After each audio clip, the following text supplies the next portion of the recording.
This is MacroVoices with hedge fund manager Eric Townsend, the free weekly financial podcast targeting professional finance, high net worth individuals, family offices, and other sophisticated investors. MacroVoices is all about the brightest minds in the world of finance and macroeconomics telling it like it is, bullish or bearish, no holds barred. Now, here are your hosts, Eric Townsend and Patrick Ceresna.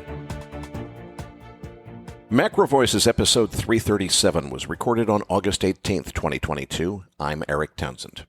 This episode of MacroVoices was made possible by Respect Energy, a leading European trader of renewable energy and a one-stop shop for all green energy investors.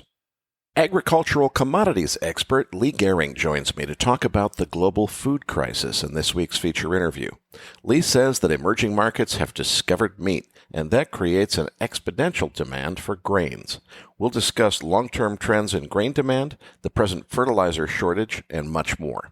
Then be sure to stay tuned for our post-game segment when Patrick's chart deck will be Tour of the Commodity Markets. And I'm Patrick Ceresna. Eric, let's get to that S&P 500. Well, not too much to say there. I mean, it really feels like a little fake out to the upside, a little fake out to the downside, and we're pretty much not stone's throw away from where we were last week. Looks like going into this option expiration, we're pinned into the 4,300 level. What do you think's coming up next here for the markets? I have absolutely no idea what's next, Patrick, because this equity market doesn't make any sense to me. But hey, 200-day moving average is a significant technical resistance level. We just barely kissed it the other day. Now we're, finding a little bit of resistance there. Makes perfect sense for the market to stop here. The question is whether we're going to break through that level and continue higher or not. Seems like a perfectly logical place for this rally to end. But frankly, I thought that back at the 100-day moving average. Back around 4,100 and didn't stop there. All right, well, let's move on to the dollar index because we have a big update today breaking to a fresh high of the month, anyway, for the month of August as we get above this 107 level. And it's coming on the breakdown of the euro below the 101 level. What's your take on the dollar move here? Well, MacroVoices listeners certainly should have seen this coming. We've been talking about it for a long time, but I think it continues. The dollar is going to continue to strengthen, despite the fact that long-term I see some very serious risks for the dollar's hegemony over the global financial system. I think that will change before the decade is out.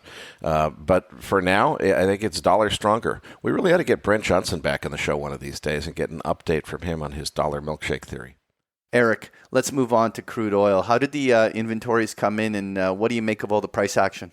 Well, EIA inventory came in with a headline crude oil drawdown of 7.1 million barrels. That's a really big drawdown to start with. But when you consider the 3.4 million barrels that was drawn out of the SPR, it means that the real effective total drawdown on crude oil stocks was 10.5 million barrels. But wait, it doesn't end there. Finished products also drawing down, at least gasoline did, 4.6 million barrels. Distillates was the build on the board at 766,000 barrels. Cushing, Oklahoma adding 192,000 barrels to inventory. U.S. production ticking back down 100,000 barrels to 12.1 million barrels after setting a cycle high last week at 12.2. Tape action. Well, of course, necessarily in reaction to that inventory print, we saw a $3 spike up in oil prices. Wow. That lasted for all of about 20 minutes, and then it retraced fully back down to where we were before the inventory data even came out. And most importantly, it fell considerably short of the 200-day moving average on the contract chart, showing me that even with that inventory print, the price of crude oil just didn't want to move back above that key, what was previously a support level, now apparently turning into a resistance level. But that was yesterday's story. We ended up trading back down. Then a rally got started, and by the time we're recording today on Thursday, we're back above that 200-day moving average. Looks again almost like it did last week, where we got faked out, and it looked like maybe the bottom was in. So we'll have to see what happens here, Patrick. I think the market is finally reached the point where the bulls and the bears are having the battle for where the bottom ends up finally being, and when this market turns around in the other direction. But for now, the trend is still down.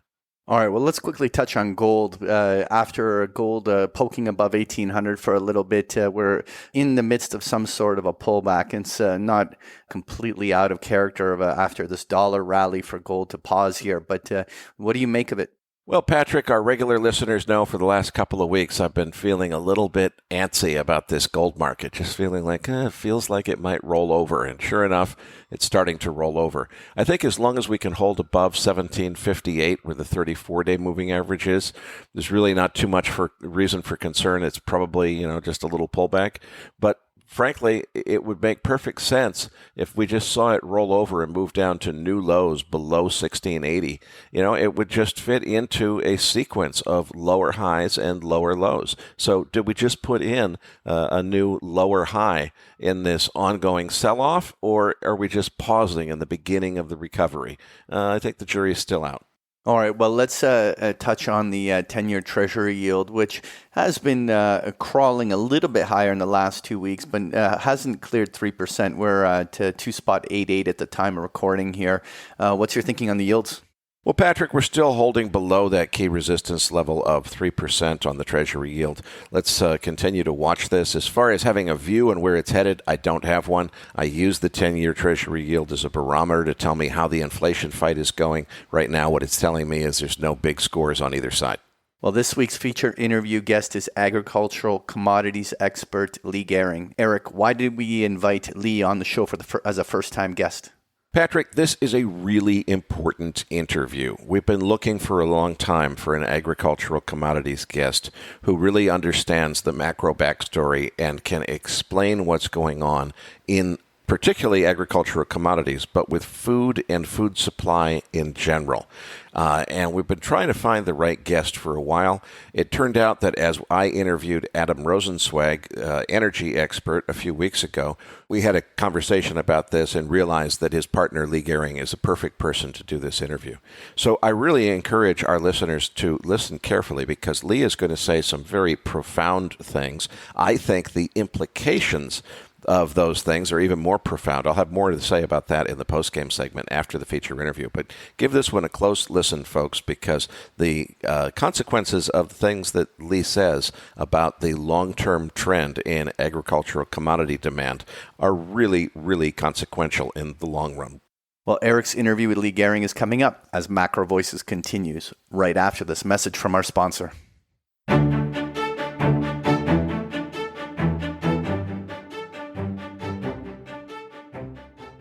If you invest to bring about a world powered by green energy, you should meet Respect Energy, a leading European trader of renewable energy that serves as a one-stop shop for green energy investors in Europe.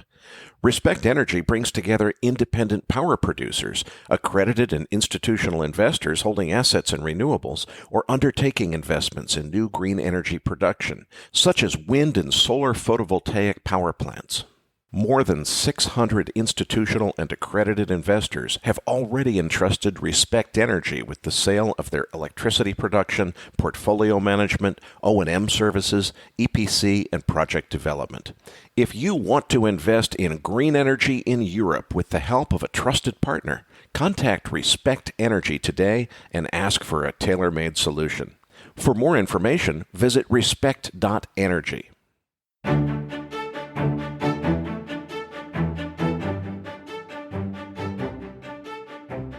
And now, with this week's special guest, here's hedge fund manager Eric Townsend.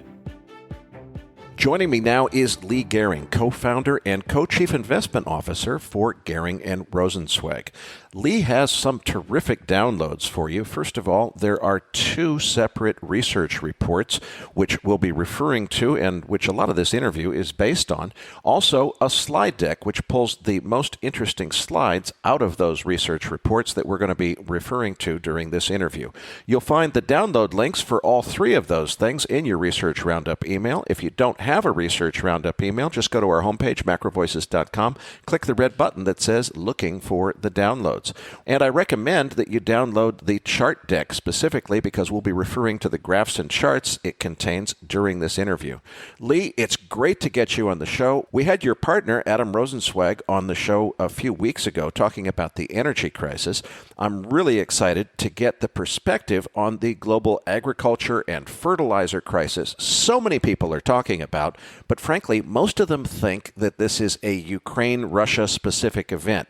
You've been analyzing and researching this for years, and I know your perspective is this is a much bigger picture that investors need to understand. It was exacerbated by Russia-Ukraine, but there's an underlying picture that's really important. Please tell us that big picture.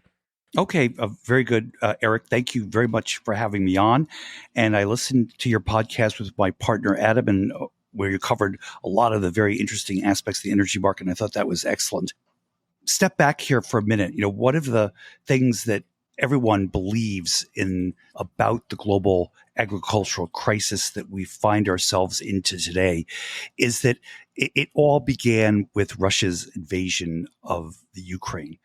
And I would like to say that the underlying fundamentals for this global agricultural crisis have been being put into place over the last several years.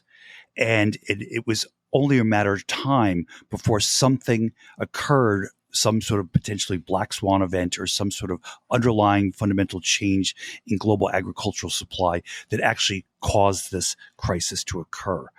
But whether it was the Ukrainian crisis brought about by the Russian invasion or not, something was about to trigger it off, and we're in a full-blown global agricultural crisis today.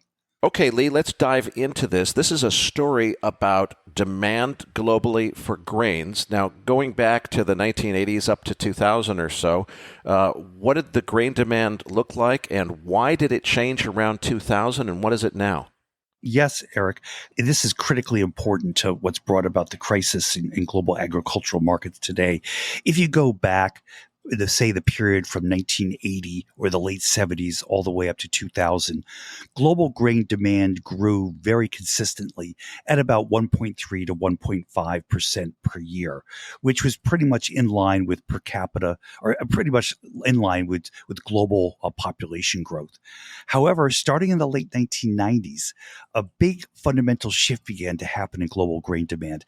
That trajectory, that line, basically pivoted up from about 1.3 to 1.5%, all the way up to as high as 2.5% in the period from 2000 to 2020. And it was that big increase in global grain demand that we believe is one of the driving forces that has caused the global agricultural markets to eventually slip into crisis.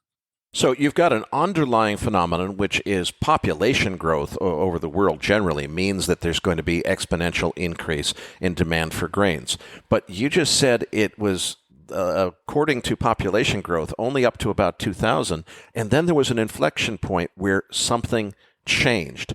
What changed? And let's refer to page 1 of the chart deck because you've got an excellent graph that really explains this.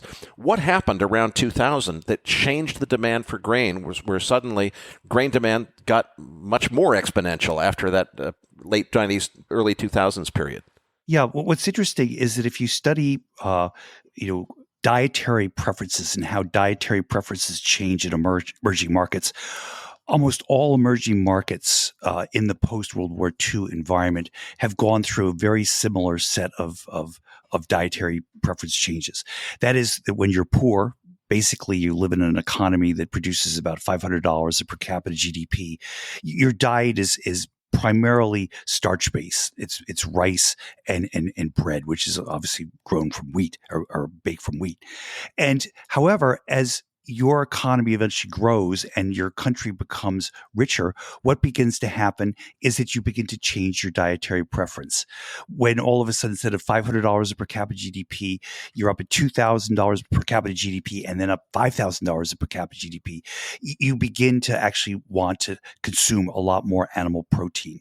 And one of the interesting things about growing animal protein is that it's much more grain intensive than just eating standard rice and wheat and the form of bread.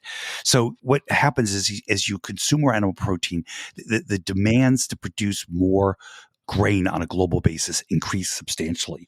And what's interesting is this chart is this just goes to show what the long-term relationship is between per capita GDPs and grain consumption. There is the bold line in this chart. This is an index that we constructed of the five.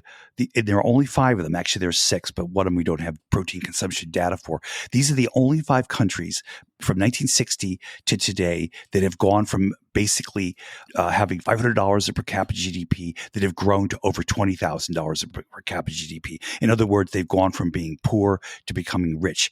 And what this index is nothing more that tracks and puts together a composite index of what the protein consumption did at various points of per capita GDP for each of these countries. And then what we did is we superimposed a lot of these Asian emerging market economies on where they stand in that protein consumption preference trajectory. So there's a lot of interesting stuff here to ponder. You can see, obviously, one of the reasons why this started in the late 1990s and 2000, the grain consumption began to pivot up hugely was because of the entrance of China into this period of rapidly increasing animal protein consumption. They've gone from basically $500 per capita GDP in the mid 1990s to basically $10,000 per capita GDP today. And what's happened is their animal protein consumption has basically increased fourfold. But what's so interesting about this chart is you can see there's a huge number of countries that have very large populations that are only now beginning to enter this period of rapid protein animal consumption. Countries like India, Indonesia, Pakistan, Bangladesh, each one of these countries now is only beginning to enter this period of rapidly changing their dietary preferences. And the populations of these countries are almost close to 2 billion people. So the thing is that the strong grain demand that we've seen starting back in the late 1990s, 2000, based upon our modeling, should continue as we go through the next 10 years. Okay, so the underlying story here is a really good message, which is the poverty that used to exist all across the world has gotten a little better. Emerging markets got a little bit richer than they used to be. But the consequence of that is when they get richer, they want to eat meat too. And when they do, the cow that makes the meat ate a whole lot more grain than the peasant who was poor eating rice and bread would have consumed. And that means there's a much higher rate. So we've got several factors compounding on top of one another. You've got global population growth, just means demand for grains when you're eating rice and wheat yourself has to go up. Then you start to eat meat because the economy gets better, and that dramatically increases that rate. So no longer is it just a function of population growth, but it's an exponential function of population growth. And then on top of that, we've got the fact that maybe China has gotten to the point where it's sort of leveled off, but all of these other emerging nations are really just at the beginning of this story. That means that there's going to be a whole lot more exponentially increasing demand for grains in coming years. It sounds like, gosh, that's got to be the end of this story. But hang on, I read your report, Leigh. This is just chapter 1. There's also chapter 2, which is about biofuels. What's the story there? Yeah, one of the interesting things is that this is very unfortunate, but Western governments have encouraged this over the last 30 years, is that we've unfortunately have hooked global agricultural markets into global energy markets. And, obviously, when we think about higher energy prices, we think about the cost to make fertilizer or the cost to run a diesel tractor for our farmer. But one of the big, huge costs for energy is the idea as energy prices rise, that increases the demand for biofuels. And these are fuels, we're very familiar with them. Ethanol, which now in the United States, every gallon of gasoline that you buy today, 10% of that is ethanol. And they're talking about taking it to 15%. That we have basically, through the biofuels mechanism, we've basically hooked global energy markets into global grain markets. And this is the fact that we're in a global energy crisis, which you very, very well outlined with Adam in your previous podcast with him. The propensity to increase biofuel consumption is only going to continue. And I should point out, how big this has already become. For example, if you look at total global increases in oil production from 2010 to 2020, we basically increased global oil production by about 13 million barrels a day. About 8 to 9 million barrels of that came from the U.S. shales, which I know you and Adam talked about extensively in your podcast. But what's so interesting, the second largest item between 2010 and 2020 as far as oil growth is in the biofuels category. We basically added 2 million barrels per day of biofuels during that time period, which made it the second largest increase in oil source in the world. So, and if you read the papers done by the International Energy Agency, they project that we're going to have another 30% increase in biofuel consumption in the next 4 to 5 years. So the thing is that the energy crisis has now spilled over directly into the global agricultural markets. It is exacerbating the crisis that exists in that market today. So global grain demand is growing on an exponential rate. That exponential rate increased substantially because emerging markets got richer. That also means that we have less acreage available for, as the global population grows, there's more cities and so forth. We don't have as much farmland acreage available to grow these grains in. And then on top of that, we've got policy that's leading to a rapidly and exponentially increasing demand for biofuels, which also depend on some of the same grains. You'd have to think, Leigh, that surely that's enough to paint the picture for a perfect storm. But reading your research, there's another ingredient to all of this, which is we've had a really lucky spell of good weather for like 20 years now. What's the story there, and why would there be reason to think that the weather might not be as good for the next 20 years as it's been for the last 20 years in terms of how good the weather is for growing crops? Yeah, I mean, you bring up a really good point there, Eric.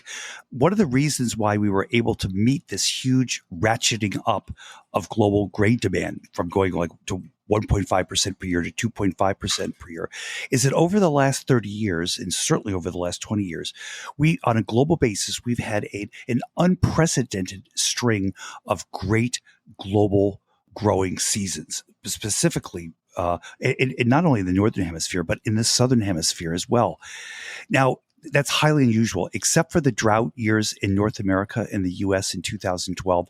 We haven't had a very disruptive event in global crop growing condition markets for a very, very long time. And that's what's enabled us to actually meet this big, huge ratcheting up of global grain demand. And we can talk later. We can talk about the fertilizer input and why that's so important as well. That had a big input increase for the ability to ratchet up global grain supply during that time period.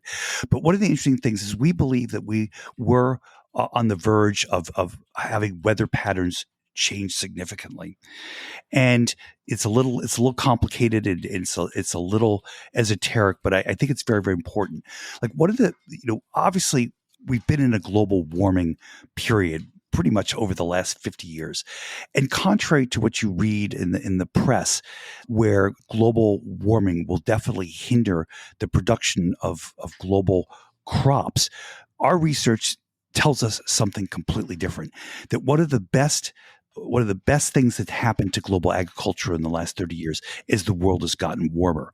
And that warming influences crop growing conditions in ways that many people don't think about.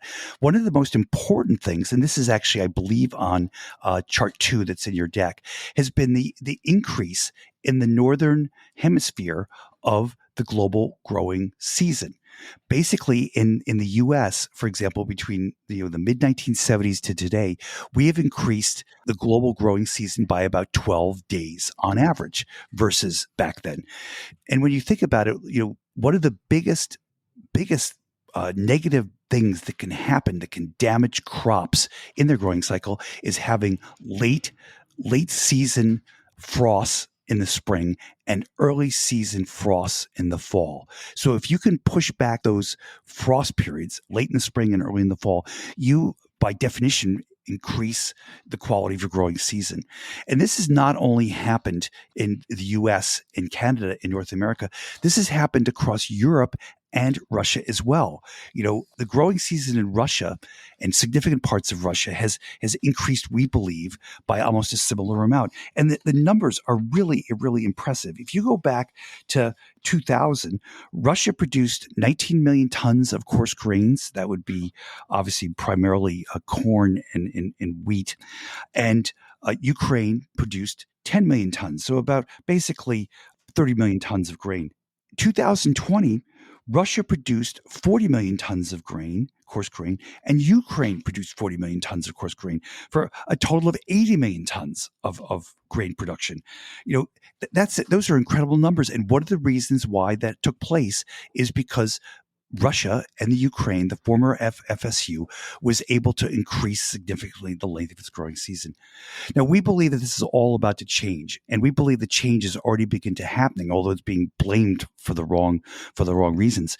Is that I'm a big believer that one of the reasons why we've had very, very good growing conditions over the last 30 to 40 years is because we've been in an unprecedented period of strong sunspot activity. The activity in the sun over the last 40 to 50 years has been in a very strong period, which is almost unprecedented in the history of people that study the solar activity. However, one of the interesting things starting back in the previous two sunspot cycles, which last about 11 years, is that we've seen significant decreases in sunspot activity. And we're in that third cycle, the 25th sunspot cycle, which again, it looks like it's going to be another down cycle for sunspot activity. Historically, if you go back, lowering sunspot activity for a lot of very interesting reasons winds up producing cooling periods. And cooling periods, if you study global agriculture, every global cooling period that we've been through has produced very, very disruptive weather events for agriculture.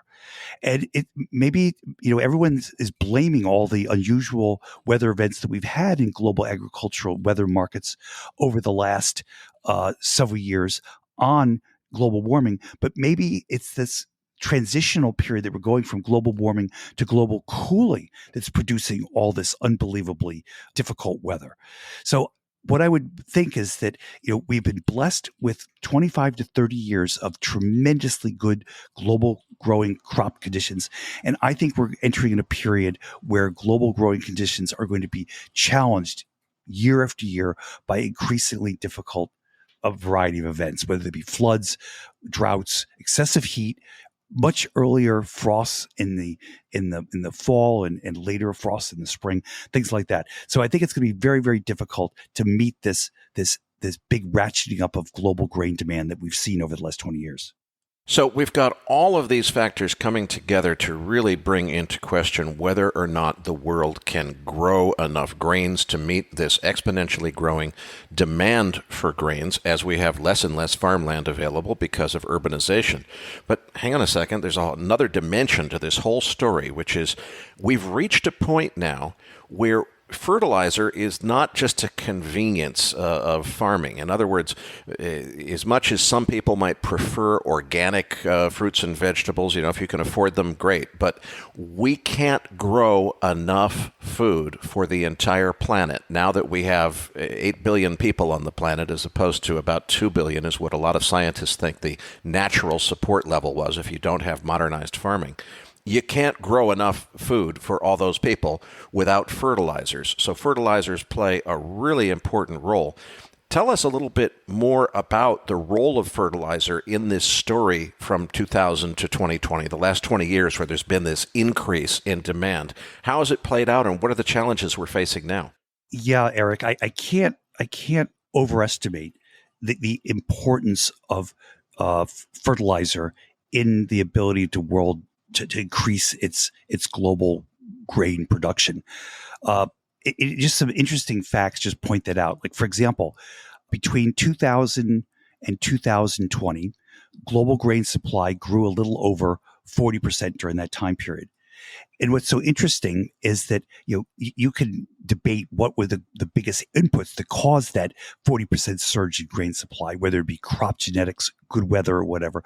But one of the observations that you can't avoid is that grain production went up 40%, and the total application of fertilizers, that is nitrogen, phosphate, and potash, application of those three major fertilizers went up 40%.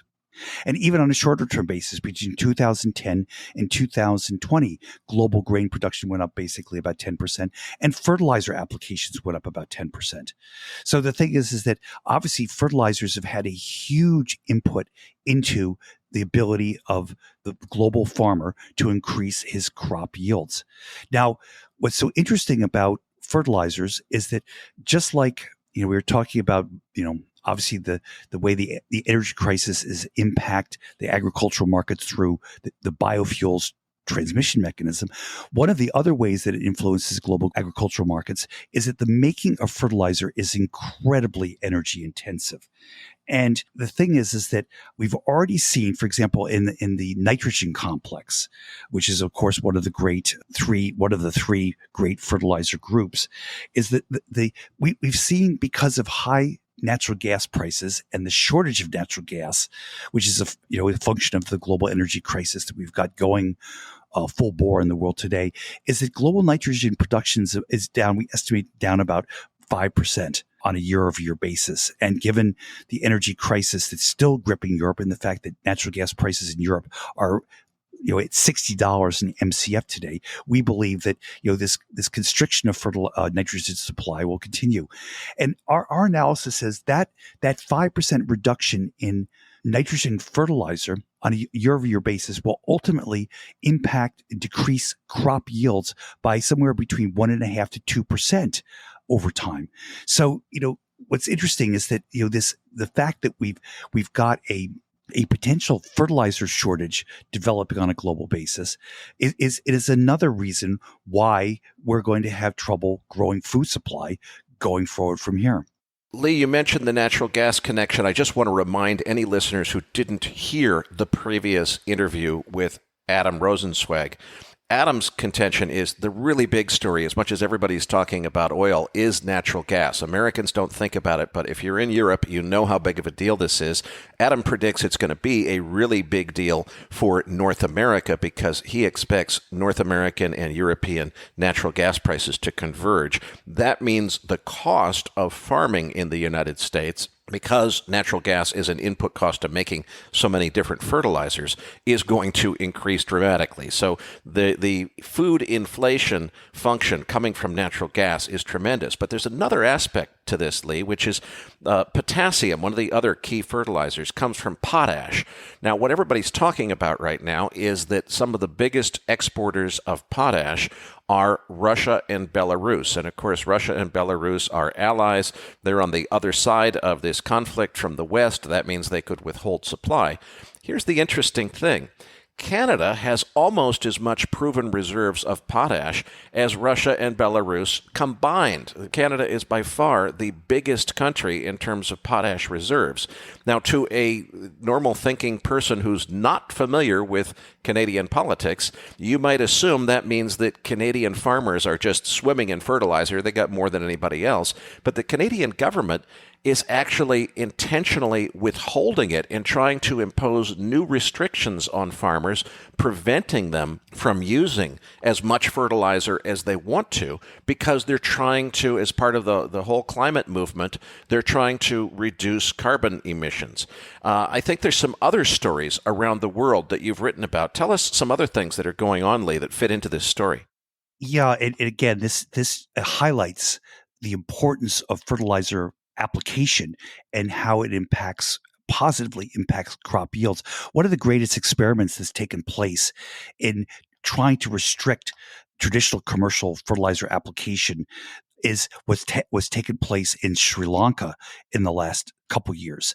The government of Sri Lanka, and it's not clear why they did this. Some said they wanted to save. They didn't have enough foreign currency to buy foreign produced fertilizer. But what they did is or whether they were convinced by a think tank to actually go back to organic farming without the use of modern fertilizers. Whatever reason why they chose to do it, they did it.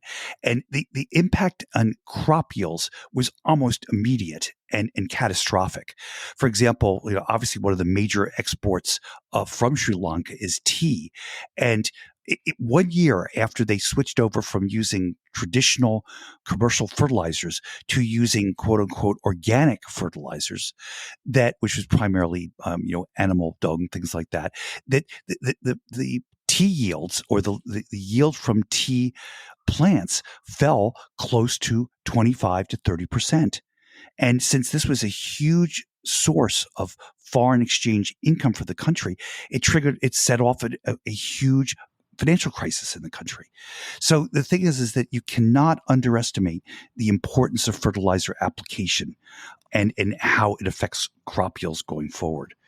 And as you mentioned, the potash market is interesting. 40% of the world's potash supply comes from Russia and Belarus, and most of those Russian potash supplies are getting out. However, the Belarus supplies, which go by rail through Lithuania, have been embargoed. So that's caused this huge tightness in global potash markets.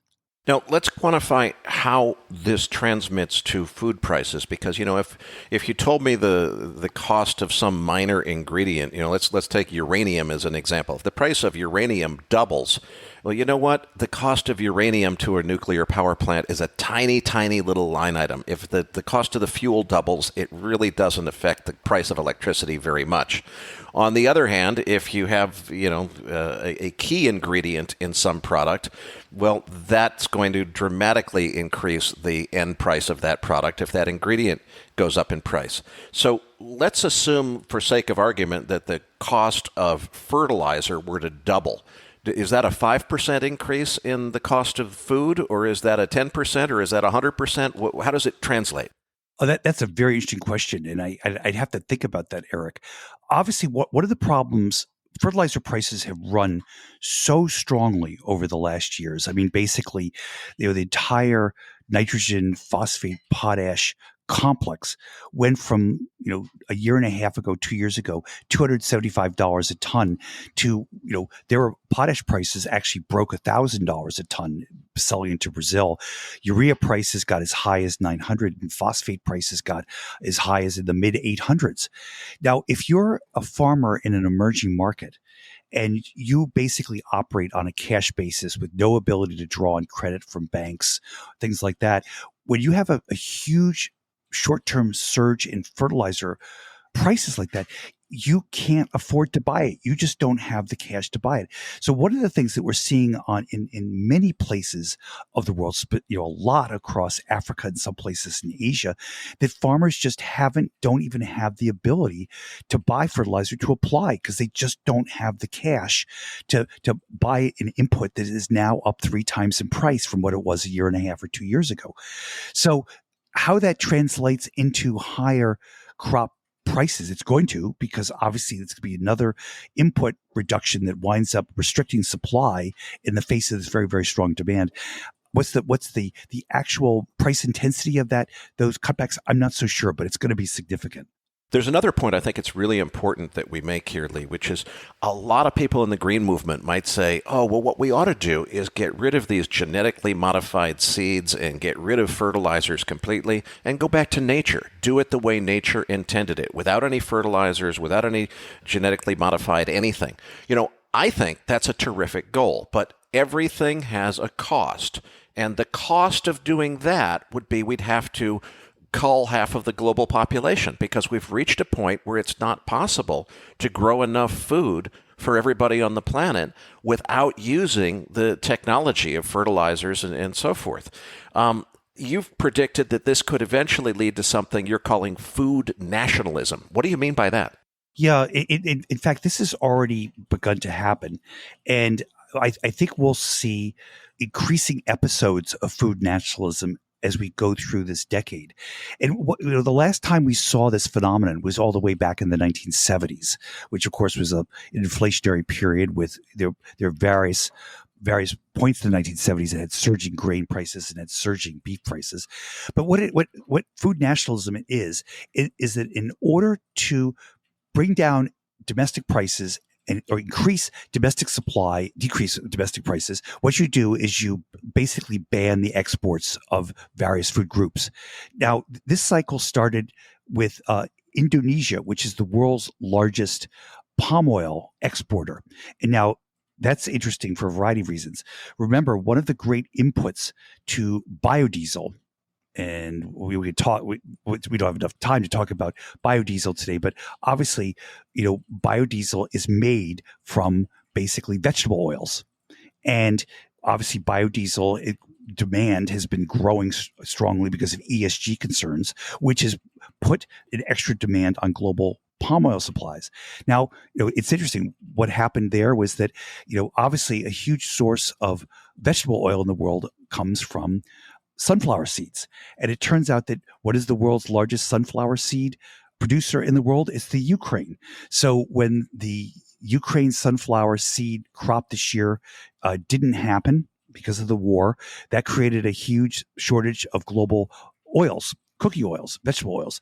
One thing that Indonesia did because of skyrocketing vegetable oil prices, palm oil prices, is that they banned the export of palm oil. So that's a classic example of what I would call food nationalism. And we've also seen India undertake it. Like India had a big drought earlier this spring, damaged their wheat crop. And so what did India do? They put an export ban on all wheat exports. Now, India's become a major league wheat exporter the last several years. And they basically export close to, was estimated almost 7 million tons of wheat, which is a significant amount. And that's all been banned. And that's all been done because of food nationalism, in an attempt by the Indian government to increase wheat supply within the country and bring down the price. And once one country starts doing this, a lot of countries will begin to join on the food nationalism bandwagon, which happened back in the 1970s. And I think we're going to see this phenomenon happen over and over again as we progress through this decade. Well, that really scares me, Leigh, because it seems to me, and please tell me if I'm getting this wrong, it seems to me that this food nationalism you're describing, if I go back to what you've already said about the concentration of certain resources, most of the wheat in the world gets produced by a handful of countries. Fortunately, the United States is one of the biggest producers of grains, but there's a lot of countries around the world where they have to import all of their grains because they don't have the right kind of soil for growing it themselves. They've got to import all of that stuff from the exporting nations. So if the exporting nations stop exporting, entire countries could be unable to get essential types of food. And we're not talking about putting an embargo that says, okay, we're not going to export, BMWs anymore. You can't have your sports cars and your luxury items from Germany because the German government's, had some kind of conflict with your government. We're talking about the food you need to eat to survive is not going to be available because of changing policies of other countries. That's the stuff that resource wars come from. And frankly, we've already got a rapidly developing and I think mushrooming geopolitical situation globally where there's increased tension between the nuclear superpowers. You're telling me, if I'm reading this correctly, that we could have global food wars on top of energy wars coming before this decade is out. Please tell me I got that wrong. Well, it's something to worry about. And again, we'll go back to how did we get into this problem in the first place? And it's basically, one of the reasons why is that global grain demand has been very, very strong and has become much stronger in the last 20 years. And just to, again, to harp on this, one of the big reasons is the number of people that are in that notch where they're changing their dietary preferences from going from starch to animal protein. 30 years ago, there were somewhere between 500 to 700 million people that were in that period of their economic development. Today, with China in the midst of that period, they're not done with it yet, now being joined by countries like Vietnam, Philippines, Thailand, Indonesia, India, Pakistan, Bangladesh, that you've got almost 4 billion people in that notch where they are beginning to change their dietary preferences. We've never been in that position before. Now you overlay that with the fact that you may have changing weather patterns, that you can't meet that strong demand. And then you throw on top of that, things like food nationalism and the fact that you've basically hooked the global oil and natural gas markets into the grain markets through biofuels. And you have a period where I think you're going to have a very, very, a rolling crisis and potential rolling crisis in global agriculture between now and the end of this decade. Now, whether this winds up with huge social unrest, it's a distinct possibility, and it depends on how bad things would get. And it's hard to say because we don't know whether we will have super disruptive weather events, things like that. But the situation is set up for potentially that to happen. Well, this is kind of a somber point to change the subject, Leigh, but this is an investing podcast. Where are the trades here? It seems to me like it's unlikely that energy and agriculture prices are going down from here. Do we invest in the actual commodities? Do we invest in the companies that produce them? Where are the best investments? Where are the plays for investors? Well, I think the best. We talked a lot about fertilizers in the show today, and I think that the fertilizer stocks, they've had big runs over the last year and a half or so, but they still represent tremendous investment. You take stocks like Mosaic, and I've followed Mosaic for almost 35 years, and I know its history very, very well. Basically Mosaic 20 years ago was a very sick company. And one of the reasons why it was a sick company is because their flagship potash mine, that is the Esterhazy complex up in Saskatchewan, had severe water flooding problems to the point where there was even talk back then that they may have to very well close the Esterhazy mine and take a massive write-off on their investment there. Now, since then, what they've done is they've developed a whole new mining shaft complex that's basically significantly up dip from the water flooding problems. So the water flooding problems will never be a problem again. And by doing so, that they will significantly lower their cash production cost to produce potash. First, they won't have to pump any water.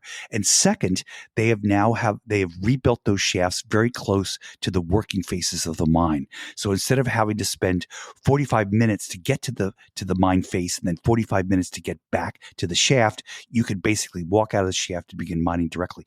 So we're talking about being able to lower their cash costs significantly going forward from here on out. So what's so interesting is that in the last previous bull market peak in fertilizer prices, which basically took place in the first quarter of 2008, where the entire fertilizer complex peaked out at well over $1,000 a ton. Both nitrogen, phosphate, and potash all got as high as $1,200 a ton. That Mosaic traded basically, 17 times peak earnings. Today, I would say that you're not anywhere near a peak in fertilizer prices. This fertilizer bull market has years left to run. And does anyone want to guess what Mosaic trades on today in earnings? It basically trades at 3 times fully tax reported earnings. The stock is radically undervalued. And it's the same way with Nutrien. Nutrien is the old, the amalgamation of the old Potash Corp of Saskatchewan and Agrium. It is considered the quality name in the global agricultural space. You have significant fertilizer exposure to the agricultural farmer market through their retail agricultural outlet stores. You have the world's largest producer of potash, a big phosphate producer, big nitrogen producer as well. And that stock trades at 5 times this year's earnings.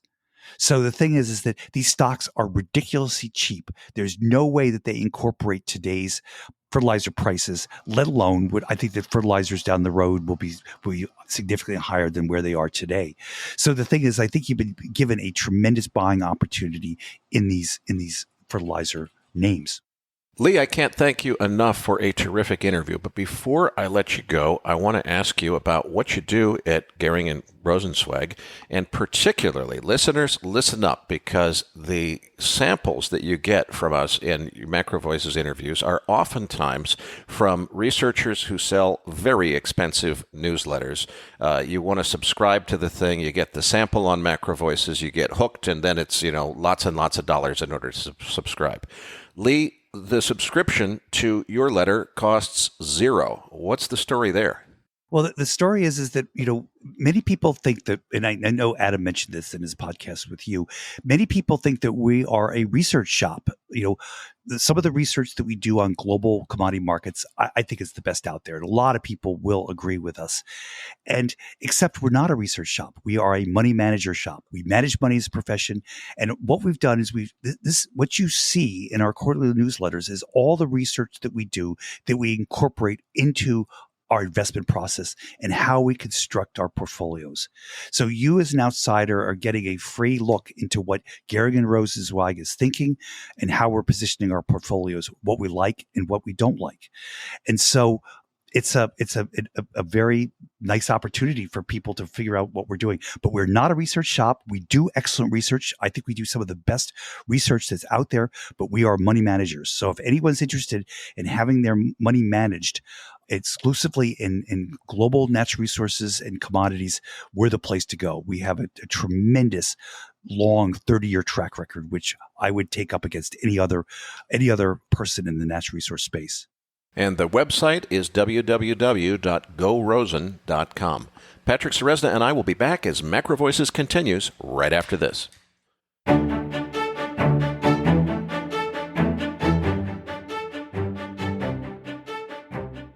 After being completely sold out of advertising space for the last couple of years, we finally have capacity to add a new advertiser. MacroVoices has a PodTrack certified global audience of over 170,000 listeners, and each weekly episode typically gets 60,000 to 80,000 downloads. We have more than 20,000 accredited investors who have registered with us as accredited, and we estimate the total accredited investor audience as at least 40,000 accredited listeners, which we believe to be the highest number of accredited investor listeners of any podcast on the internet. We strive to accept tasteful advertising from advertisers whose product is likely to appeal to our audience. So we're looking for another investment or financial services advertiser to fill the space I'm speaking in right now. Mail-order Viagra salesmen need not apply. If your company wants to advertise on MacroVoices, please email sponsorship@macrovoices.com for more information. Now let's get right back to the show.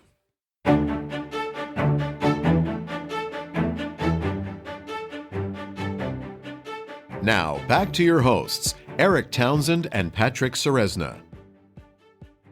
Eric, it was great to get Leigh on the show. It really did make me think about how much focus I should be putting on those agricultural stocks and the opportunities there. I mean, they've already had a pretty good run over the last couple of years, but this recent pullback may be offering that second chance to get into a bigger secular trend that may be emerging. What did you take away from the interview? Well, I think that a lot of the things that Leigh said about the long-term change in the exponential demand growth pattern for grains is really important. The basic thesis that what's happened is emerging markets got richer, they discovered meat. Now that they can afford meat, that means that it takes a lot more grains to feed the cattle that are needed to make the meat. Makes perfect sense, but we've got a long-term balancing problem with just having too many people on the planet and not enough natural resources. And that change from 1.5% to 2.5% annual growth rate in commodities demand over the long term, there's a huge difference, as anybody in finance should know. The difference between a 4% return and a 6% return over 30 years is a hell of a big difference. And we're talking about much longer time frames than just 30 years here when we consider what's going to happen for global food demand. So I think in terms of a really big macro global picture, understanding that we're at the early stages of a global energy crisis and a global food crisis. And I'm going to further extend that based on my own observations and analysis to say that means we're at the early stages of a global power struggle between the nuclear superpowers over natural resources. I think perhaps the beginnings of the great natural resource wars that may be coming, the Ukraine and Taiwan conflicts may be just the flash in the pan that are the beginning of a huge conflict over natural resources. We see it in energy and we see it in foods. Now, in this particular interview, I'm completely out of my area of knowledge. I know that Leigh's partner, Adam Rosenzweig, knows of which he speaks when it comes to crude oil. I make the assumption that Leigh's information is all solid here. He knows what he's talking about. And if everything that he says is true, I think the implications and consequences of it are really significant in terms of the biggest trend of the next 100 years being an insufficiency of natural resources to support all the people on the planet, that leading to a major conflict between superpowers. So I think this is really, really huge stuff that has consequences that will last for decades. Anyway, let's move on to the present decade and a tour of the commodity markets. Listeners, you'll find the download link for Patrick's chart deck in your Research Roundup email. If you don't have a Research Roundup email, just go to our homepage, macrovoices.com. Look for the red button that says Looking for the Downloads. Patrick, tour of the commodity markets. What's going on here on page 2 with the S&P? Well, I just wanted to start with a few charts, just updating the S&P 500 and the dollar, and then we can move on to the commodities. So what I wanted to simply highlight on the S&P 500, and you talked about the 200-day moving average. We're trading right at it. I don't have it on the chart here. What I wanted to highlight was that off of the June low, we are now 60 days and almost 19% or almost 700 S&P points off of the low. And what I thought was really interesting about both the duration and magnitude of this rally is comparing it to the bear market in 2000 to 2003, which is where I have on page 3. And what I wanted to simply highlight here was that, first of all, this is a weekly chart so that I can encompass the entire span of the bear market. But in 2001 and again in 2002, there was these significant bear market rallies. And once a short-term trading low was established, these bear market rallies lasted anywhere from 30 to 60 days. And in these cases, they were over 20% in length, in percentage gains off of their low levels. And I think we're coming to an incredibly important crossroad here on this advance, which is very similar to these types of bear market rallies. We're now going to find out in the coming month as we move into September whether or not this was in fact some sort of a bear market rally or whether or not there's something more bullish underway. And one way or another, this is a level right at that 200-day moving average where we're going to get some very important information over the coming weeks. It'll be really interesting to see how it develops. Patrick, let's move on to the U.S. dollar index on page 4. Looks like maybe we put in a short-term bottom there, and we're seeing at least a short-term trend reversal. What's happening here? Yeah, I really just wanted to highlight a couple of things. First of all, in technical analysis, it is common for what were previous highs to act as support and pullbacks, for retracements to be 50% of the prior rises. This entire pullback over throughout July into this early part of August fit the characteristics of a very natural consolidation or retracement of a prior bull advance. With us seeing today's breakout candles, there's no reason to believe that the prevailing bull trend and the pattern of higher highs and higher lows and all dips being bought has shifted or changed. I don't have the euro chart up here, but the fact that the euro is breaking down below 101, heading right back to parity, is just once again going to come to a really important test. I mean, if the euro doesn't hold parity, I doubt it stops at 99 cents. And so there's really the backdrop of a make it or break it moment, even as the US dollar yen is heading toward 136. We're going to really see whether or not the US dollar gains some traction.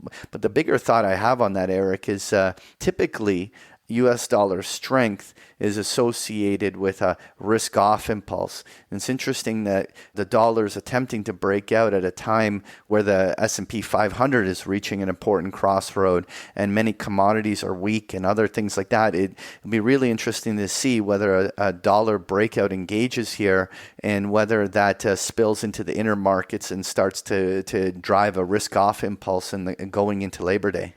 With that said, Eric, let's move on to crude oil. And this chart right here, when I snapped it, crude oil was at $90. But we, as we speak here on that September contract, we're already at $91.37. Just it's been a rather quick little rally that's been happening over the last couple hours.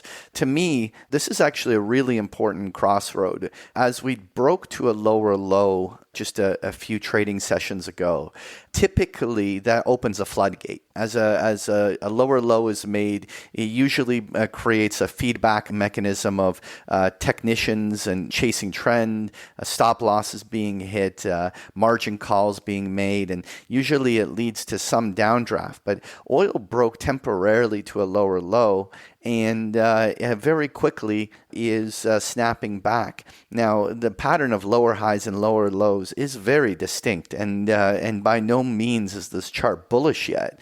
But one of the very key things that I'm going to be watching going into next week is whether we can wipe out the entire last sell-off, which is crude oil makes it all the way back to 95 plus.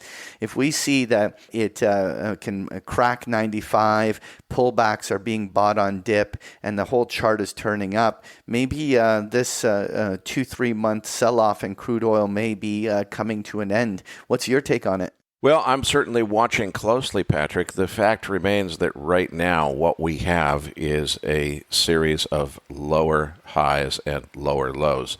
If we can turn that around, as you say, and get above last week's high at 95 and turn this into a sequence of higher highs and higher lows, that's a whole other story. But that hasn't happened yet. And for now, what has surprised me was, even on that really, really big inventory draw yesterday, it caused an algorithmic panic spike of buying, and it was immediately sold. So there were people who were still skeptical enough of this market that, even trying to recover to the 200-day moving average, they were selling hard into that. So there's at least some of the market that thinks this is not over yet. And at some point, I'm sure the bulls are going to win because we don't have enough energy left to return the economy to normal. But we probably need to get through the recession before that's going to be a factor.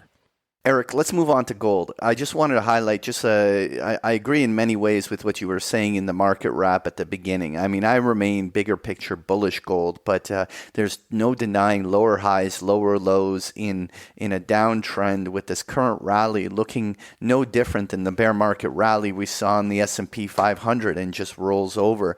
And so really there is no evidence that a bottom is in and that it's all bull from here. But if it was going to turn bullish, Eric, one of the things that would be seen here is that this current sell-off that rolled over shouldn't make lower lows, right? And so as we get to 1750 or even a very deep retest of 1700, we should see the bulls defend the line pretty well and quickly rally it back above 1800. If we started seeing those kind of characteristics into September, then maybe there could be signs of a reversal and bottoming formation, but it's very premature to make any of those conclusions. It'll be all about the way the sell-off looks, and that's what I'll be watching from here. Well, I agree. It's definitely premature to decide whether this is just a little pullback or if it's a trend reversal and we're headed to lower lows. But I'm going to give it a 50-50 either way. I don't think there's any reason to be super bullish here. Let's move on to natural gas futures on page 7. Now, this is where there's a market that is marching to the beat of its own drum. Natural gas continues to make higher highs and higher lows, but really now has worked its way right back to those major highs that it put in through the summer. And as we approach this level, we're about to get that really important tell as to whether or not another bull run may emerge here. If this just cracks those highs on a closing basis, there's every chance that we might see $11 or $12 on the upside of nat gas. Now, have we broken to new highs yet? No, but it's certainly the thing to watch here on nat gas.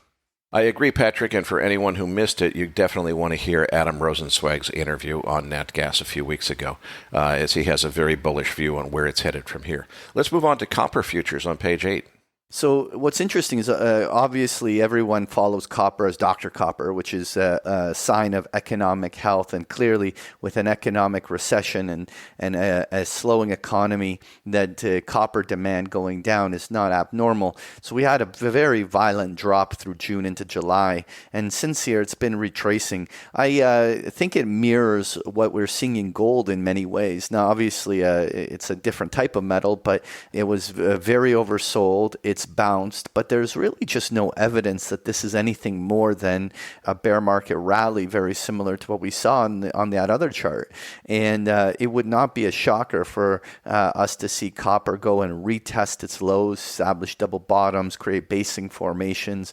It's just really hard to make a case that this is going to start bulling in this window of time. With that said, I mean, I still am a commodity bull in the bigger context. It's just these charts just it may be a little bit early in the month of August looking for the next bull markets to start. Though, Eric, when I want to move on and actually to page 9, look at lumber. And now this is where there's been some really ugly bear market price action. And while lumber had two amazing rips in 2021 and 22 that saw prices get up to 13 to 1700 on the upside, we've really seen a very tough 6-month go for lumber as we've gone from 1300 and temporarily traded below 500. What we have is a very interesting little reversal that happened the other week, and it'll be really interesting to see if this starts to show signs that we've hit some sort of a short-term low after such a prolonged sell-off. It'll be really interesting to see whether there's more selling to come or whether this has all really now been realized. Moving on to wheat futures on page 10, looks like we've retraced most of that premium that came in after the Ukraine war started. Yeah, this is what made the interview with Leigh so interesting, and that's why I felt that we had to put it in. Certainly, there's an argument to be made that the grains are going to be bullish in the decade to come, but this recent pullback in the last couple of months has done some very serious technical damage to any bull trend. With this deep of a pullback underway, there's definitely no sign of a bottom just yet. Now, can we get down to below 700? Or even lower, or when are we going to start seeing this trend shift? That's one of the bigger questions. I really do agree with Leigh in many ways and think that there's an opportunity to trade this bullishly, but this chart is pretty ugly right now. What I, though, wanted to just touch on, Eric, was on page 11, I put on the Agricultural Producers Fund, which is the symbol VEGI.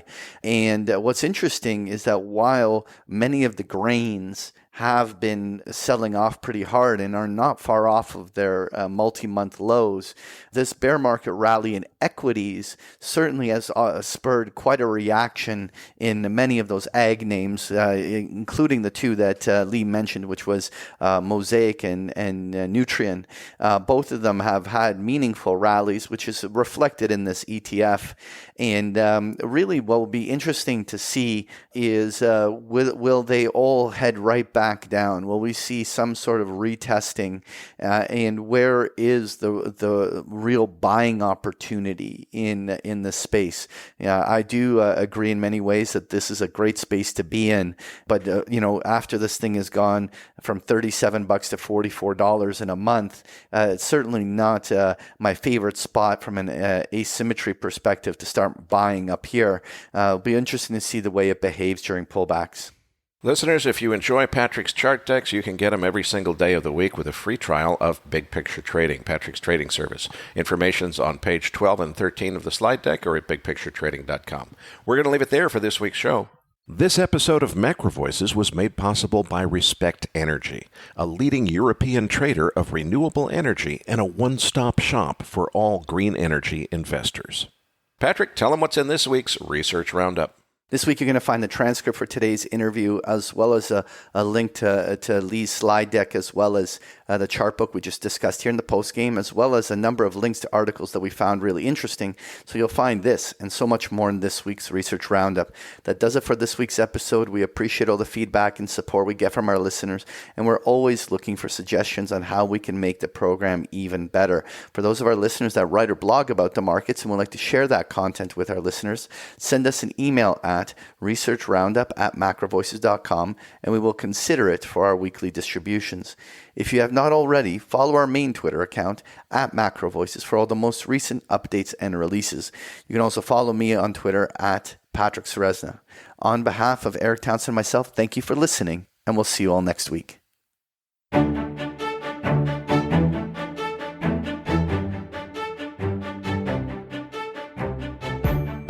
That concludes this edition of MacroVoices. Be sure to tune in each week to hear feature interviews with the brightest minds in finance and macroeconomics. MacroVoices is made possible by sponsorship from BigPictureTrading.com, the Internet's premier source of online education for traders. Please visit BigPictureTrading.com for more information. Please register your free account at MacroVoices.com. Once registered, you'll receive our free weekly Research Roundup email containing links to supporting documents from our featured guests and the very best free financial content our volunteer research team could find on the internet each week. You'll also gain access to our free listener discussion forums and research library. And the more registered users we have, the more we'll be able to recruit high-profile feature interview guests for future programs. So please register your free account today at macrovoices.com if you haven't already. You can subscribe to MacroVoices on iTunes to have MacroVoices automatically delivered to your mobile device each week free of charge. You can email questions for the program to mailbag@macrovoices.com, and we'll answer your questions on the air from time to time in our mailbag segment. MacroVoices is presented for informational and entertainment purposes only. The information presented on MacroVoices should not be construed as investment advice. Always consult a licensed investment professional before making investment decisions. The views and opinions expressed on MacroVoices are those of the participants and do not necessarily reflect those of the show's hosts or sponsors. MacroVoices, its producers, sponsors, and hosts Eric Townsend and Patrick Ceresna shall not be liable for losses resulting from investment decisions based on information or viewpoints presented on MacroVoices. MacroVoices is made possible by sponsorship from BigPictureTrading.com and by funding from Fourth Turning Capital Management, LLC. For more information, visit MacroVoices.com.